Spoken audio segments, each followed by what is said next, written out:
Red book అని చెప్పి మీరు భయపడి చేస్తున్నారు. ఆ రెడ్ బుక్లో ఏముందనేది కూడా మీకు తెలియదు.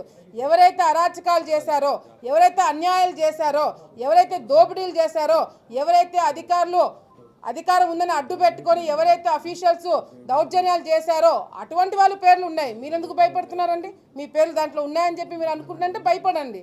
ఈరోజు రెడ్ బుక్ డెఫినెట్గా రెడ్ బుక్లో ఎవరైతే ఈ రాష్ట్రాన్ని నాశనం లేపడానికి కంకణం కట్టుకున్నారో వాళ్ళందరి పేర్లు ఉన్నాయి.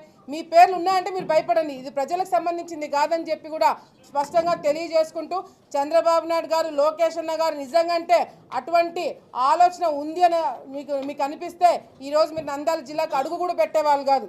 గతంలో ఎన్ని గొడవలు జరిగినాయి. ఎప్పుడైనా సరే చంద్రబాబు నాయుడు గారు కానీ మేమందరం కూడా బయటికి రావాలంటే హౌస్ అరెస్టులు చేసేవాళ్ళు.